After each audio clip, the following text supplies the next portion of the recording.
안녕하세요. 종교인문학 최재형 교수입니다.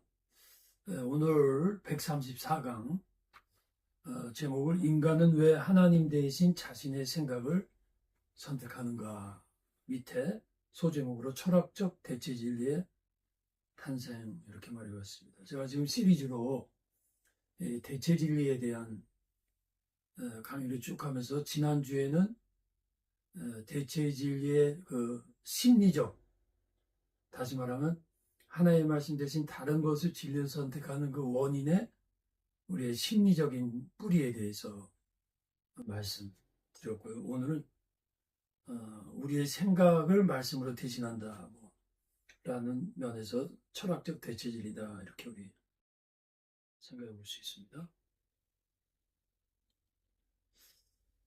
먼저 간단하게 우리가 생각한다는 것은 여러분 우리가 사실 잘 때도 생각하는 거죠. 꿈을 꾸니까. 모든 행동, 감정, 언어, 판단과 연결되어 있고요. 생각한다는 것은 특별한 설명 필요 없이 그냥 쭉 읽어도 알겠죠. 성공, 실패, 고통, 기쁨과 우리의 생각은 직결 연결되어 있죠.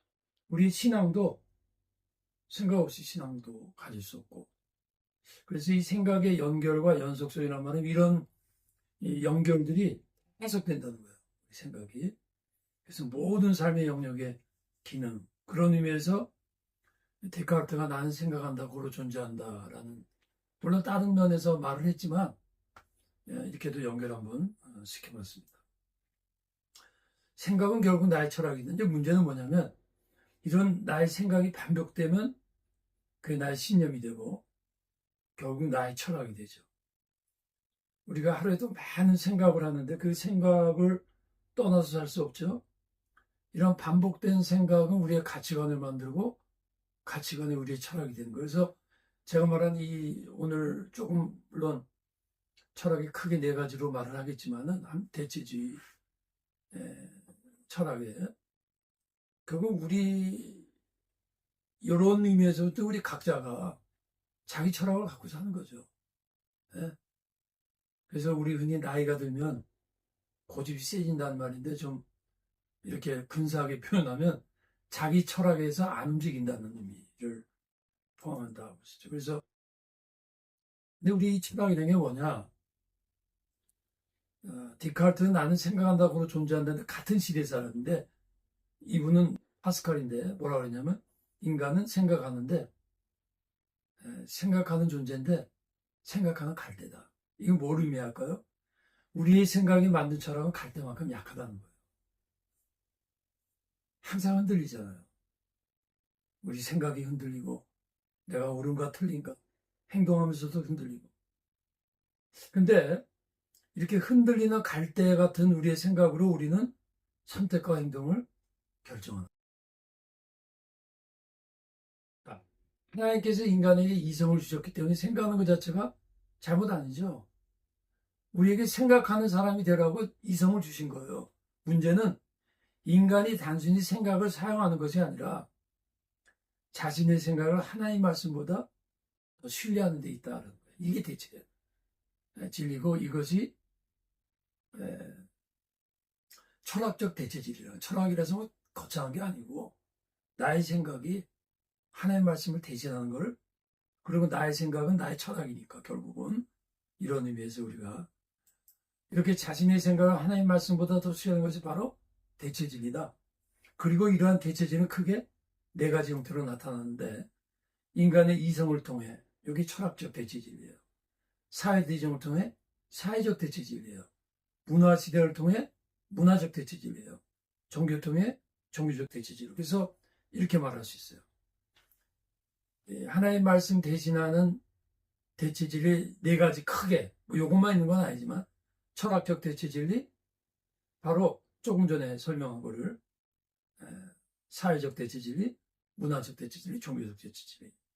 그래서 오늘은 이 철학적 대체 진리에 대해서 말씀드리고 요 하나하나를 이제 우리가 몇 주간에 또 이어서 하겠습니다. 그래서 이게 시리즈인데 여러분 조금 공부하는 느낌이 들지만 여러분 도움이 될 줄로 있습니다. 그럼 철학적 재질은 뭐라 조금 전에 말씀드렸지만은 하나님과 말씀 계시를 떠난 인간이 자신의 이성, 생각, 철학으로 삶의 의미를 만들고 진리를 해석하고 가치 기준을 세운 거예요. 우리 하나님을 믿는 사람, 사실은 엄밀히 하나님을 믿지 않는 모든 사람은 하나님이 만드셨기 때문에 하나님의 말씀 안에서 이렇게 해야 돼요. 근데 그 말씀을 떠나면 말씀이 아닌 인간의 생각, 사상을 진리의 기준으로 삼는 것. 이게 철학적 대체 진리예요. 간단해요. 네. 그래서 절대적 진리가 말씀이라면 선택한 진리는 내가 말씀 대신 선택한 것. 영어로 alternative truth고요.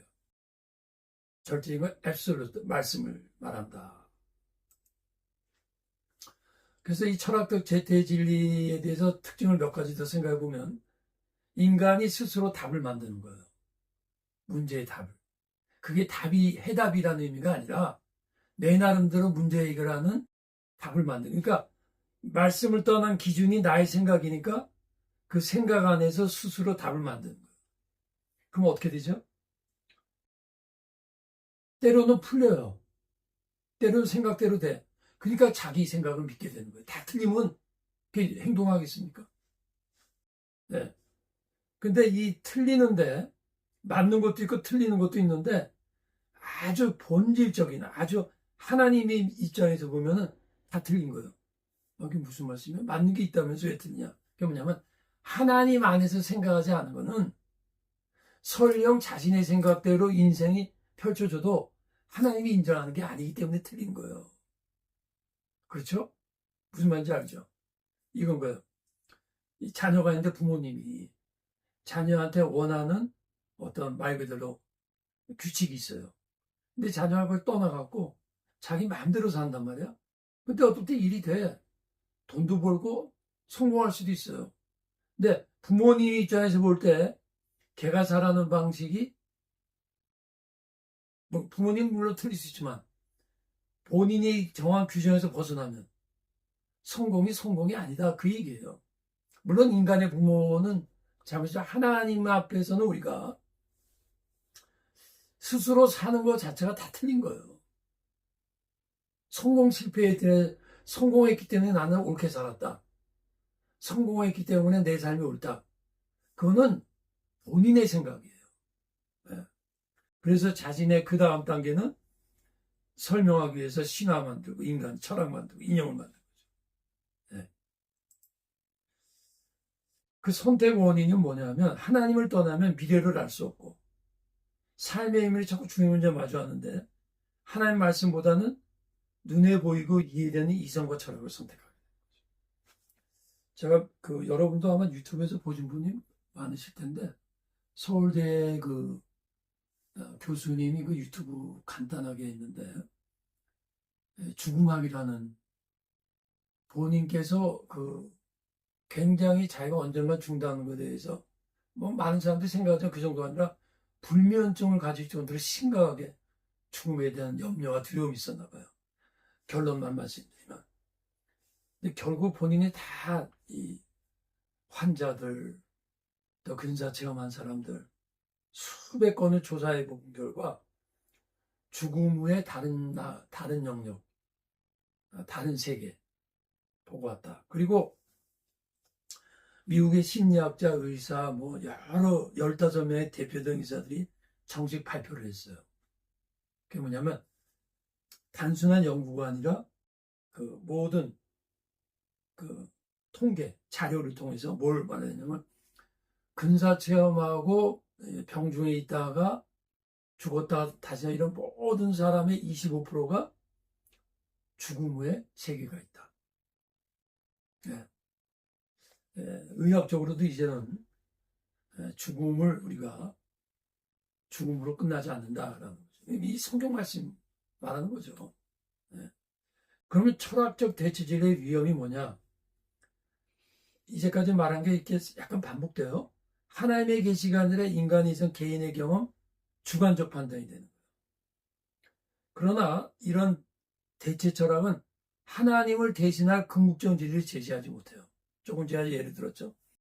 하나님을 떠나면 자기 나름대로 성공을 하고 어떤 삶을 살아도 하나님이 제시하는 진리, 그것과 다른 거예요. 그러니까 하나님이 제시하는 진리를 성공한 사람일수록 알 수가 없는 거야. 왜? 자기가 성공했기 때문에 That is the my way. 이렇게 되는 거죠. 꽤 위험한 거예요. 그래서 이론과 자신의 경험과 설명은 있지만 그건 절대적인 근거가 아니에요. 없어요. 질문은 많으나 궁극적인 답은 없다. 설명은 하지만 삶을 하식지 못한다.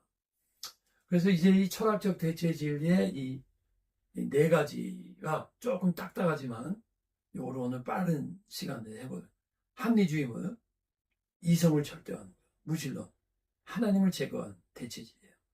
경험주의는 뭐 간단하게 할게요. 경험. 요즘 이제 물질주의 경험주의를 했기 때문에 해체주의는 진리를 해체한다. 합리주의는 뭐냐? 이성을 절대화하는 거예요. 인간의 이성을 진리를 판단하는 최종 기준이에요. 이런 거예요. 내가 어떤 고민이 있어. 문제가 있어. 생각해야죠. 생각해야죠. 안 하면 안 되죠. 또 말씀도 읽고. 근데 도저히 이게 아무리 생각하고 주위 사람들과 상담도 하고 대화를 해도 이게 불확실한 거지. 그때 그래도 이 생각이 제일 나을 것 같아. 그럼 그게 합리주의 대체진리가 되는 거야. 그때 믿음으로 말씀을 붙들고 말씀에 의한 선택, 말씀에 의한 결단이 최종 결단이 되면 그걸 이기는 거예요. 여러분 쉬운 것 같죠? 이게 우리가 그게 안 돼. 우리는 뭐 거창하게 합리주의 이성으로 선택해 이런 말 안 해도 우리가 내 생각을 기준으로 한 게 합리주의가 되는 거예요. 하나님의 계시보다 인간의 논리라. 왜냐하면 어렸을 때 우리는 계속 공부를 했거든요. 학교로 다녔거든요. 학교로 다니는 거는 인간의 이성의 논리를 근거로 배움을 갖는 거니까 그게 습관이 됐어요. 그게 몸에 뱄다고. 그렇기 때문에 인간의 이성으로 설명되지 않는 것은 받아들이기 어려워요. 그래서 우리 기독교자는 역설적 진리예요. 하나님의 말씀을 부정하지 않아요. 네. 그러나 하나님의 말씀이 인간 이성의 법정 위에 세워요. 말씀 믿어요. 그리고 입술로도 말씀을 신뢰한다고 그러고 말씀을 최고라고 그래요. 그런데 실제적으로는 말씀을 나의 이성으로 이해가 안 되면 그래서 역설적 진리가 뭡니까? 주라 그러면 받으리라. 생명을 얻고자 하면 잃고 잃고자 하면 얻는다. 이게 이제 안 되는 거예요. 그래서 우리가 역설적 진리를 실행하지 않으면요 세상에서 살기가 어려워요. 신앙적으로 살지 못하는 거죠. 말씀이 인간의 판단을 받는 거예요. 진리의 기준이 말씀이라 인간의 이성, 내 생각이에요. 이성이 말씀을 이해하는 것이 아니라 말씀을 심판하기 시작하는 거예요. 말씀으로 내 생각을 분별하고 내 생각의 옳고 그름을 구별하는 게 아니고 내 이성으로 말씀을 우리가 심판한다는 말은 안 하지만 최종 권위로잖아요. 스스로 판단. 그래서 이성을 절대화하고 인간의 논리를 가장 신뢰하는 거예요. 내 생각을 가장 신뢰하는 거예요. 하나님의 말씀보다 이해되는 걸 앞세우는 거예요. 자, 항상 하는 말씀이죠. 하나님께서 아브라함에게 내 아들 이삭을 번제로 드리라. 그런데 인간의 이성으로 가면요. 이게 안 되지. 여러분 아브라함이 예스 편하게 갔을 것 같아요? 아니에요. 그럼 시험이 아니지. 얼마나 무슨 고민했겠어요. 말씀이란 계시가 왔어. 근데 나의 경험과 논리와 인간의 이성으로는 말이 안 돼. 네? 이해가 안 되는 거죠. 그게 믿음이에요. 그리고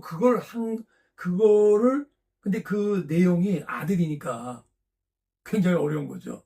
우리한테 몇백 불, 몇백만 원 되는 물질에 대해서 이렇게 하라고 그렇게 어렵지 않을 수도 있어요. 그것도 못하는 사람이 많지만. 네.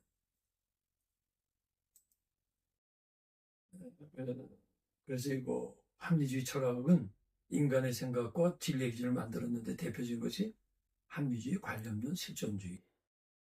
비슷한 얘기예요. 여러분 글씨가 작아서 여러분 화면을 이렇게 보이시죠? 근데 이것은 제가 이제 따온 건데 합리주의 이제까지 설명하고 관념론 비슷한 얘기예요. 정신 관념이 모든 것의 근본이라고 보는 거예요. 불교가 사실 여기서 불교도 여러 학파가 있지만 불교의 색즉시공 공즉시색 이런 건 뭐냐면 인간은 곧 정신이라는 거거든. 근데 이 정신이 얽혀 있다는 거거든. 욕심과 모든 삶과 얽혀 있기 때문에 이것을 비워야 된다. 그래서 깨닫는다는 것이 바로 이 관념을 말하는 거거든. 실존주의. 뭐 이렇게. 근데 이에서 하나님이 뭐라고 하냐면 내 생각은 너의 생각과 다르다. 내 생각은 너의 생각과 다르다. 이사야 55절은 하나님의 생각과 인간의 이성과 논리를 초월하고 있는 생각가가 아니라 죄송합니다. 생각이 인간의 이성과 논리를 초월하는 거예요. 그러니까 우리는 항상 초월하지 않은 일상적인 삶을 살거든요. 근데 하나님이 일상적인 것에 근거를 두지 말고 그걸 초월하는 것을 붙들고 살라니까 이게 어려운 거죠. 이게 어려운 거죠. 그래서 신앙은 인간의 이성, 내 생각을 하나님의 말씀 앞에 겸손히 내려놓는 거예요. 이게 훈련이 돼야 돼요. 어떻게 훈련하느냐? 여러분 어느 날 갑자기 그게 아니고 가장 작은 데부터 하루하루 이런 거를 항상 이걸 의식을 해야 돼요. 여러분 오늘 이 말씀 들으시고 뭐 강의 내용 좋네 이 정도로 하지 마시고 요걸 한번 실천을 해보세요. 순간순간 어느 순간 내 감정 내 생각이 울뚝 올라올 때 딱 스탑하고 하나님의 말씀 이럴 때 하나님의 말씀이 뭐라고 그랬지? 양보하는 거예요. 내려놓는 거예요. 내 생각. 네. 이 세상 지혜는 하나님께 어리석은 것이니 주께서 이건 그 배경은 물론 일단은 그 그리스 철학 그 당시 그걸 말하지만 여기서 이 세상 지혜는 지금까지 여러분께 말씀드린 맥락이 뭐예요? 내 생각이라고 내 지혜라고 내가 깨달은 거란 말하는 거죠. 근데 하나님 보실 때는 어리석은 거라는 거죠. 물론 우리가 기도하고 말씀 안에 살면서 신앙적인 것에 의한 상식, 판단 물론 우리가 그것도 평소에 생각해야 되는데 근본적인 의미에서 주께서 인간의 지혜를 생각을 헛된 것으로 한다는 거예요. 이 처음에 말씀드린 너가 아무리 잘하고 옳고 일시적으로는 그것이 잘 나가도 안 된다. 여호와께서 나를 계획하시면 민족들의 사상을 무효하게 하신다. 인간의 철학과 사상은 시대마다 새롭게 등장합니다. 한 시대는 절대적인 진리점 받아들였던 사상이 다음 시대는 비판거나 사라집니다. 그래서 여러분 요새 포스트모던 사상도 굉장한 것 같죠? 금방 또 지나갑니다. 근데 이 속에 살기 때문에 그걸 항상 우리가 인식해야 돼요. 그 이유는 인간 세계가 언제나 시간과 문화, 경험과 이성의 한계 안에서 형성되는 거라 그래요. 아무리 뛰어난 천재도 본인이 어떻게 10년, 50년 후에를 알며 본인이 어떻게 진리를 다 알아요. 근데 거기를 자꾸 우리가 미혹당하죠. 인간의 계획 하나님의 생각을 갖지 않는 선언. 하나님의 생각은 대대에 이른다. 철학적 대대의 문제는 인간이 생각하는 데 있는 것이 아니라 이렇게 시대적으로 제한되고 변하는 인간의 생각을 자신의 삶의 진리의 자리에 놓고 사는 거예요. 이거 하나님이 뭐라고 그래요? 어리석다는 거지. 이거 비슷한 것 같아. 우리 어린 자녀들이 바깥에서 놀면서 친구들하고 막 얘기하면서 엄마한테 하는 말 보면 친구들의 생각과 친구들이 하는 걸 다 따라가야 한다는 식으로 말할 때 부모가 볼 때 보면 우습잖아요. 어린아이들이 알지도 못하면서 같은 얘기야. 이게 시간이 많은데 빨리 좀 지나. 무신론은 말 그대로 하나님을 제거하는 철학이에요. 자, 합리주의는 하나님의 이성으로 판단하는 거예요. 무신론은요. 하나님 없이도 진리성을 하는 거예요. 그러니까 합리주의는 하나님을 믿지만 내 이성이 되지 않는 거야. 무신론은 처음부터 하나님을 빼버리는 거예요. 차이점 아시겠죠? 그러니까 무신론 철학의 핵심 사상은 하나님 없어도 된다. 여기서부터 시작해요. 그건 뭐냐? 나, 자연, 인간만으로 충분히 설명할 수 있다는 거예요. 하나님 없어도 세상은 물론 설명할 수 있죠. 그 설명이 옳으냐 틀리냐의 문제지. 여러분 설명은 다 누구나 할 수 있어요. 네. 개체진리가 하나님이나 공적 진리를 인간 중심 세계관으로 대체하는 거예요. 본인도 어떻게 생각하느냐? 인간 중심 세계관에서 풀어가는 거예요. 그럼 그 안에서 논리가 성립이 돼요. 여러분 세상에 아무리 악한 이념도 공산주의, 아무리 인본주의 이념, 사상, 철학도요. 자기들이 전제하는 것에 기초를 두고 다 논리가 성립이 되는 거예요. 그러니까 우리는 어떤 세계관, 어떤 사상을 들을 때 그 근본 전제를 여러분 파야 돼요. 자, 공산주의는 전제가 뭐예요? 뭐 겉으로는 뭐 공산 말 그대로 같이 일하고 공동명 다 거짓말인 거 여러분 드러났지만 그 전제가 뭐예요? 하나님 없다는 거거든요. 하나님 없다는 거예요. 상대주의. 진리는 상대적이라는 거지. 이런 그 모든 사상에 여러분 그 가장 밑바닥에 무엇을 전제로 하나? 불교는 뭐예요? 하나님을 전제로 하지 않아요. 하나님을 전제로 하지 않아요. 흐름은 뭐냐? 첫째 하나님을 부정함으로 자연주의가 되는 거예요. 여러분 자연주의는요. 하나님 없이 자연 자체로 설명하는 걸 말합니다. 인간이 중심이 되어 인간의 자율성이 절대가 되는 거예요. 이걸 뭐라 그래? 인간이 신의 자리로 가는 거지. 결과가 뭐예요? 근거가 사라지는 거지. 네. 그들 나름대로 전제가 있죠. 근거가 있는데 그거는 사라지고 없어져요. 그래서 아까 시편 33편에 민족들의 사상은 무효화된다는 것이 그들을 나름대로 사상이 있고 한 시대를 때로는 막 다스리고 이 칼막스의 공산주의라는 한 시대를 완전히 다스렸잖아요. 그러나 지금은요 다 무효화됐어요. 지금 공산국가 사람들도 그 이론 안 믿어요. 그냥 자기들의 권력을 위해서 그러는 거지. 뭐 이전에도 말씀드렸지만 중국, 베트남, 소련 보세요. 아, 공산주의 하면서 왜 자본주의 경제 체제를 받아들이냐고. 시장 경제는 자본주의예요. 중국이나다. 왜? 스스로 증명한 거예요. 안 되는 거예요. 하나님 제한 설명은 가능할지 모르지만 긍정적 의미는 설명하지 못한다. 그래서 무신론의 성경의 평가는 어리석은 자는 마음에 이르기를 하나님이 없다. 성경은 무신론은 단순한 지적 문제가 아니라는 거예요. 인간이 어리석음이라는 거지. 너희들이 지적으로 뭐 나름대로 설명을 하고 논리를 하는 거 그거 아니다. 경험주의. 합리주의처럼 이성을 믿고 경험주의는 경험만 신뢰하는 거죠. 뭐 설명 필요 없죠. 경험을 통해 확인되는 것만 참된 지식으로 인정. 보이고 측정되고 실험되는 것을 가장 신뢰하는 것. 제가 이전에 경험주의 말할 때 했기 때문에 간단히 칭하겠어요. 우리의 삶이 그렇죠. 이제까지 지금 설명드리는 게 여러분 어떤 철학 사상을 설명한 게 아니라 우리의 삶에 철학적으로 대표되는 것이 이런 것이라는 거예요. 우리 삶도 똑같이 합리주의적이고 똑같이 경험주의적이고 하나님을 믿으면서 실제로 무신론적으로 사는 경우가 많다라는 거예요. 그런데 영적인 실제는 경험적으로 검증할 수 없거든. 조그마한 말은 초월. 하나님의 말씀은 검증이 안 돼요. 내가 경험하는 거지 논리적으로 검증이 안 돼요. 그래서 눈에 보이는 세계를 절대화시켜요. 과학적 검증. 오늘날 과학주의가 그런 거예요. 과학이 잘못됐다는 게 아니라 과학적 검증을 말씀보다 우위에 놓는 거예요. 초월적 하나님의 계시를 주변화시키는 거야. 세컨더리로는 없애지 않아요. 세컨더리로. 아, 뭐 하나님의 말씀 진리죠. 그러나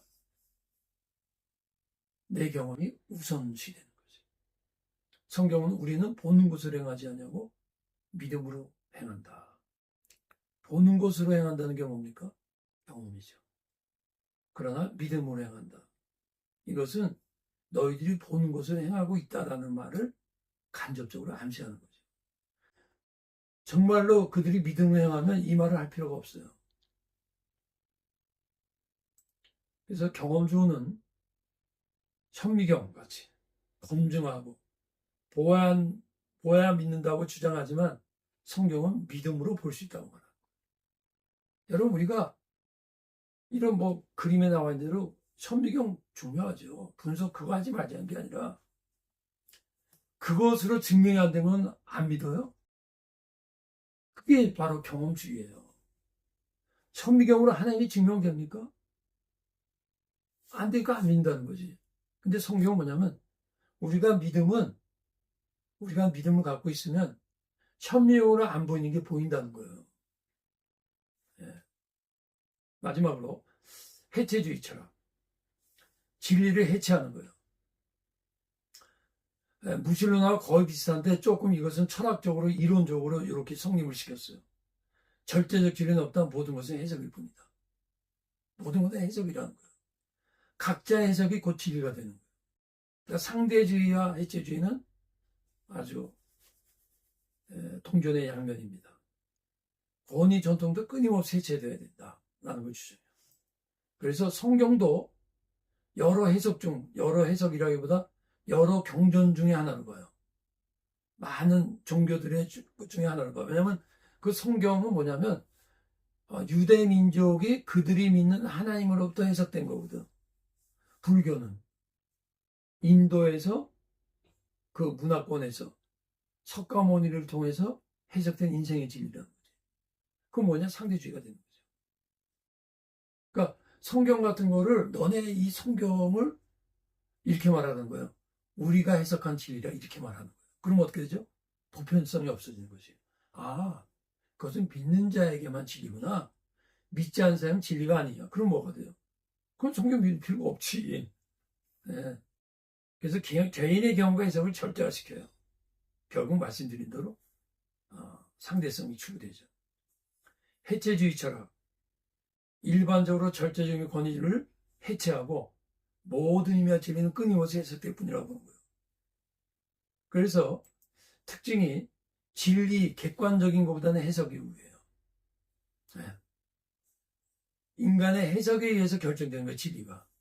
진리가 있고 우리가 그것을 제대로 해석해야 된다가 아니라 우리가 해석하면 그게 진리예요. 심지어는 어느 저자가 책을 썼을 때 그 저자가 의미하는 것과 다르게 내가 해석하면 그게 옳은 거야. 그래서 진리란 객관적으로 존재하는 게 아니고 인식의 산물이에요.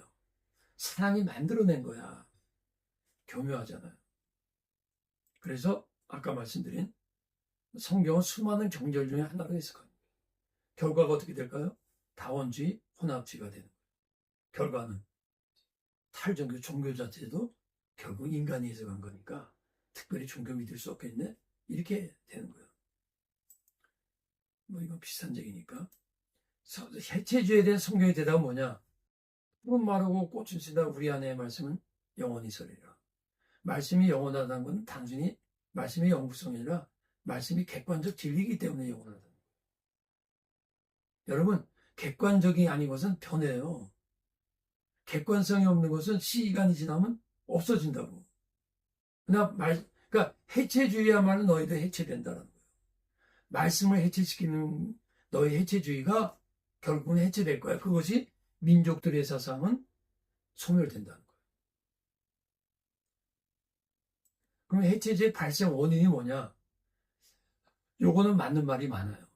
무슨 말이냐면 이성에 대한 신뢰의 붕괴. 뭐냐면 아까도 말했지만 데카르트 철학부터 인간의 이성을 통해 보편적으로 확실한 진리에 도달할 수 있다고 믿음이 생겼어요. 인간 이성을 중세의 어떤 권위에서 인간의 생각한다고 존재한다는 합리성이 시작된 건 좋아요.